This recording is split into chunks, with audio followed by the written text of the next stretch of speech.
Welcome to the world of quantum computing. My name is Oliver Vornberger from the Computer Science Institute of the University of Osnabrück in Germany. Let me start with a content warning. The following talk contains material that will disturb you. You will say to yourself, "This is ridiculous." However, I can assure you it is the truth and nothing but the truth.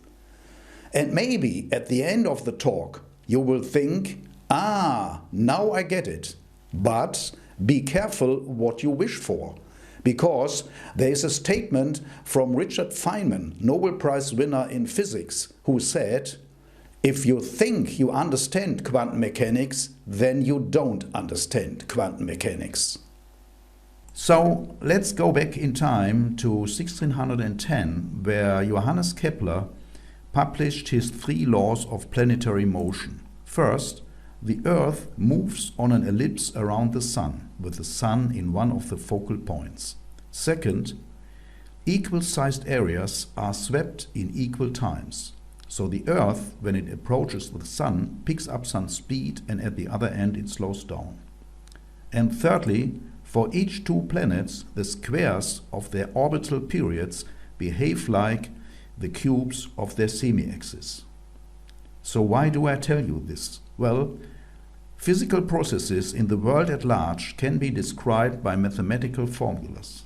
For example, we could easily write a program F that takes as input a point in time t and will output the location xyz where the Earth will be at time t.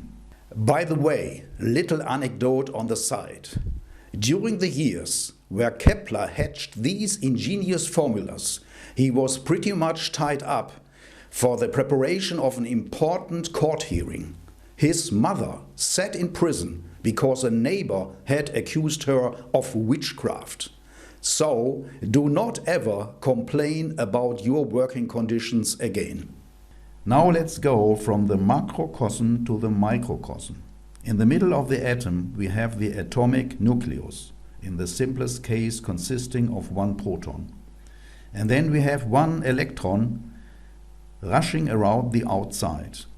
And if we scale this to the Munich Allianz Arena, then the proton would be at the kick-off point and would have the size of a grain of rice. And the electron would dash along the outer spectator seats and would be 860 times lighter. That is, the atom is essentially empty, much like the outer space. And when Max Planck, the later inventor of the Planck's constant, graduated from high school in 1874, he didn't know what to study. So he went to the student advisory service at the University of Munich, and a physics professor told him, "Young man, physics has been explored. We know how the world ticks. You can't win a trophy in physics." Nothing could have been more wrong, because later, when Max Planck and also his colleagues Einstein, Schrödinger and Heisenberg took a closer look, they found out that it is not possible to calculate the position of the electron in the atom. Instead, it was somehow smeared over the atomic shell, and only if we measure it, ping, then it pops up at a certain position. So we can rightly say the moon is there even if we don't look at it, but the electron is there only if we look at it. But now it gets even crazier. This electron, of which we never know where it actually is, has a so-called spin, an axis of rotation and a direction of rotation. Sometimes this spin axis points upwards, sometimes downwards, and sometimes upwards and downwards at the same time. This is called superposition. And only when we measure it, then it randomly decides for one of the 2 possibilities. You might illustrate this through a rotating coin which keeps heads and tails hidden, and only when we measure it, then the coin decides to heads or tails. However, this comparison is misleading, because if we could know all the physical boundary conditions of the table and the coin and our hand and so on, then we could calculate whether the coin finally shows heads or tails. With a superimposed electron, it's really purely random what it finally decides. We can actually create such a superimposed electron in the lab at minus 273 degrees Celsius and let it wobble away, and we can also create such a twin, that is two electrons, that are both superimposed and entangled. And when we then place them far away from each other, and we now measure the left electron, then it decides, let's say, to go down. And when we later measure the other electron, then it decides the opposite way, that is, go up. Einstein called this spooky action at a distance. He didn't like it and was afraid to have overlooked something there. As computer scientists, we don't want to clarify that dispute, but we want to calculate with these strange effects. And for this purpose, we now introduce the quantum bit called Qbit. And if you are ever asked in an exam, what is a qubit, then you say a qubit is a linear combination of two orthonormal basis vectors with complex amplitudes. Now that sounds kind of weird, but what is meant by this is, unlike the binary bit, which is either 0 or 1, the qubit stores both 0 and 1 at the same time. And if I measure the qubit, then with probability alpha amount squared, it will jump to 0, and with probability beta amount squared, it will jump to 1. So the squares of these alphas and betas have to add up to 1. For example, this is an honorable qubit. One amplitude 0.8, the other amplitude is 0.6. So the squares of these two amplitudes, 0.64 and 0.36, add up to 1. Instead of this bracket notation, we can just write these two parameters as a vector. Now we want to manipulate this qubit. In the lab, this is possible by acting upon the qubit with magnetic fields. And mathematically, this means we change the amplitude vectors by multiplication with the unitary 2×2 matrix. Unitary means the matrix inverse can be built through the conjugate transpose. This is necessary to have a physical counterpart of that matrix multiplication. So we go through the first row and multiply the components with a vector, and then the second row, that means what comes out is A times alpha plus B times beta and C times alpha plus D times beta. So this is how we get from one certain superimposed state to a new superimposed state. Now, among all the numerous matrices that are permanently in use in a quantum computer, the most famous matrix is the Hadamard matrix.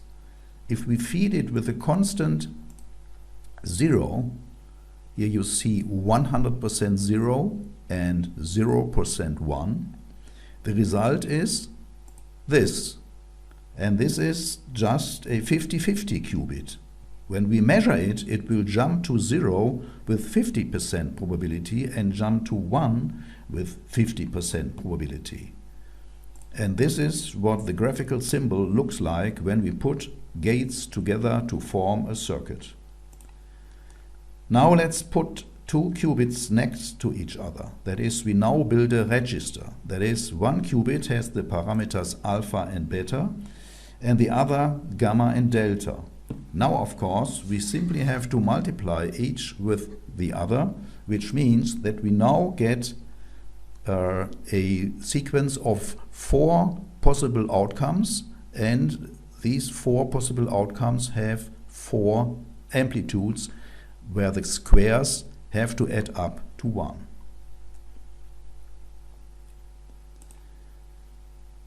If we have now two qubits, we can produce with this little matrix the so-called controlled NOT gate. If the upper qubit is a 0, then it simply lets the lower qubit unchanged. But if the upper qubit is a 1, then the lower qubit is inverted. So now let's build the first useful circuit with these two gates we already have. We take a Hadamard-Gate and we take our controlled NOT. From the left side we insert the constant 0 and the constant 1. What does the Hadamard-Gate do with the upper constant 0? Either a 0 or a 1 comes out with 50-50 probability. If now 0 is shifted out of the top, what happens with the controlled NOT? The lower one is let through. That is, now there comes 0, 1 out. But if the Hadamard-Gate would have produced a 1 at the top by any chance, then it will flip the lower qubit and then 1, 0 comes out. This means with this simple component we have now generated what I showed a few slides before, two entangled qubits. If you measure them, they turn out either to be 0, 1 or 1, 0. There is a nice website from IBM called Quantum Composer where you can drag and drop your gates. So I'm going to recreate the circuit that we just talked about. The upper qubit starts with the constant 0 and the lower qubit starts with the constant 0 flipped to the constant 1 with this gate. Now the Hadamard-Gate will produce a 0 or a 1 with equal probability. And then I place the controlled NOT gate after the two qubits, and now I take a measurement for the upper qubit and a measurement for the lower qubit. And then you see the result is either 0, 1 or 1, 0 with equal probability. So now we come to our first quantum algorithm. The problem is to find the needle in the haystack. That means we have n unsorted numbers and in memory, and we are looking for a query item. So here in this example we have n equals 8 and we are looking for the 42. In a conventional computer we need linear time for this. Enter Love Grover. He said, give me a quantum computer and I'll do it in square root of n. Well, we start with a uniform superposition of 8 states, 0, 1, 2, 3, 4, 5, 6, 7. Each state represents an address, that is an index into the memory. And all these states have the amplitude 1 over square root of 8. So that the squares add up to 1 again. Now we have an oracle that knows the query item and forms the connection between the quantum processor and the memory. Now each state asks the oracle at the same time whether it is the lucky one with the correct address. 7 states get the answer, sorry, you are a loser, and these states do nothing. And 1 state gets the answer, yes, you are the winner, and then this state multiplies its amplitude by -1. Now you might say, we see now immediately where the search element is. However, that's only in PowerPoint, because all amplitudes have the same magnitude. If we would measure now, we will simply find some random element. Instead, we do the following. Each state calculates the mean value, which looks something like this. And then each amplitude inverts and adds twice the mean value on top of it. Geometrically, this means each amplitude reflects along the mean value. So now the amplitude of the solution state clearly dominates the others. And if we now do this a second time, the lead grows even more. That means several times in a row we will apply the oracle and the reflection. And Love Grover has proven that we have to iterate pi over 4 times square root of n times. and not less and not more. And then the state that represents the winner is so clearly ahead of the others that when we measure now, it has a great chance of actually winning the race. The reason for the runtime is that the initial amplitude of the winner grows by 1 over square root of n in each iteration. Now you might wonder how the qubits can compute the mean value. Well, again, by matrix multiplication. This is the state vector. And if you multiply it with this matrix, then you will get a new state vector that on position I has this term minus alpha I plus 2 times this sum, and this is actually the reflection along the mean value. Of course, this matrix will become rather cumbersome, so we have to encode this procedure with a logarithmic number of qubits. So for n equals 8, we use 3 qubits for the binary pattern of a memory index. Here is the IBM Quantum Composer again. We start with a complete superposition with 3 Hadamard-Gates, and here we see the resulting 8 amplitudes of 1 over square root of 8. Then we apply a specially tuned oracle that flips the amplitude at position 5. Next follows the reflection along the mean value. Here comes one more oracle and then one more reflection. You see here the amplitudes, red means negative, and if we show the probabilities, then you see that number 5 will succeed with great probability. Grover's algorithm is the only algorithm that is provable faster than any other conventional algorithm for that problem. It has a quadratic speedup that goes from linear time to square root of n time. Okay, now we come to the second important algorithm, which shows that quantum computers are probably faster than conventional computers. It's about a one-way function. If we have 2 large numbers, we can multiply them in microseconds, even on a smartphone. However, if we are given a large number and we are supposed to find the factors hidden in it, we need weeks, even on a mainframe. This has not been proven, but no one has found a fast algorithm to factorize. And this exactly establishes the security of the encryption algorithm RSA, where the receiver of a message, played by Bob, picks 2 large prime numbers p and q and forms n equals p times q.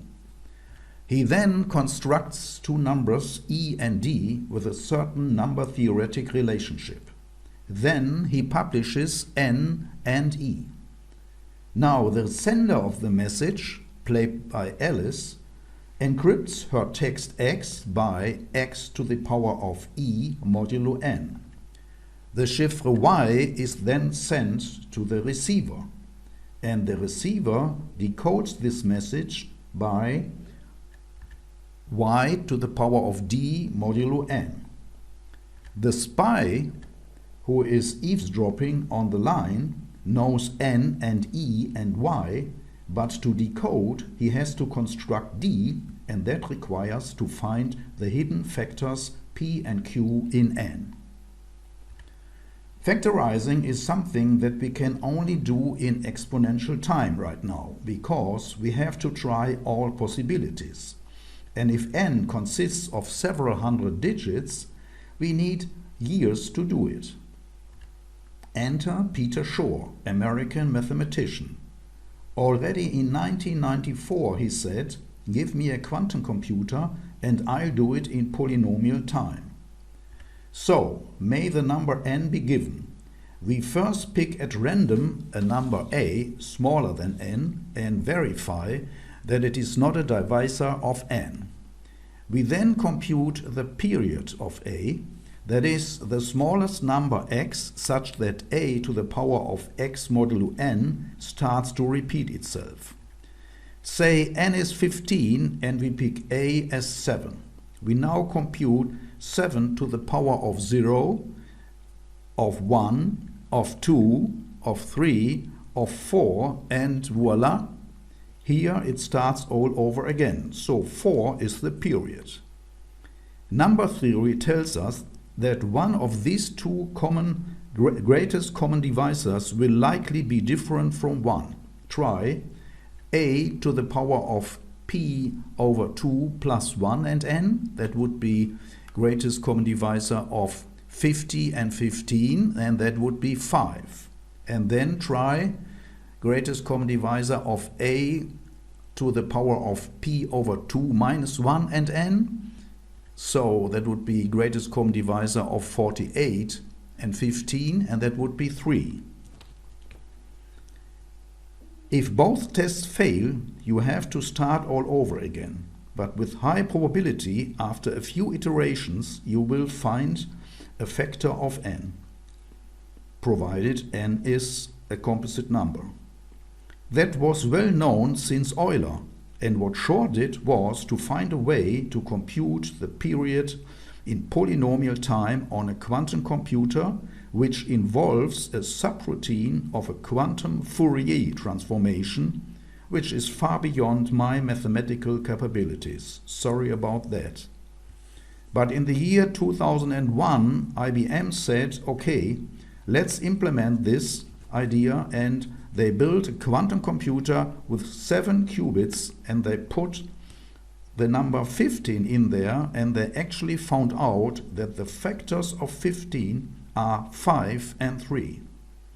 The CIA got very excited and thought we have to wait a few more years and then we can crack the big numbers and can read all the encrypted messages from the bad guys. However, it took 18 years until the next quantum computer was built from Google in 2019. The processor was called Sycamore, and the processor had 54 qubits. One was buggy, but 53 were working. And they solved a special problem in 200 seconds, and they estimated that if they had solved this problem on the fastest IBM mainframe, they would have used 10,000 years. So here you see a symbolic image of the 54 qubits arranged on this Sycamore processor, and the whole fuss around it looks like this. In the middle is the Sycamore processor, and the rest is cooling, magnetic field, microwave and whatever. Google claimed to have demonstrated the quantum superiority, but IBM said, you guys cheated, because what was the problem that Google solved? Google solved the problem of generating 1 million random numbers. That's where the qubits feel at home, and they are extremely good at that. In computer science, we can generate pseudo-random numbers that look pretty random, but there is a hidden regularity in them. That means, if we want to reproduce this dice roll with a conventional computer, then we have to simulate all 53 qubits, and that needs exponential time. So what does that mean for our well-known complexity classes? In computer science, for almost 90 years, we rely on the extended Church-Turing thesis, which says that any two reasonable machine models can simulate each other with polynomial effort. And now it looks like that this thesis may be no longer true. Within P space, we have NP, NP complete, and P.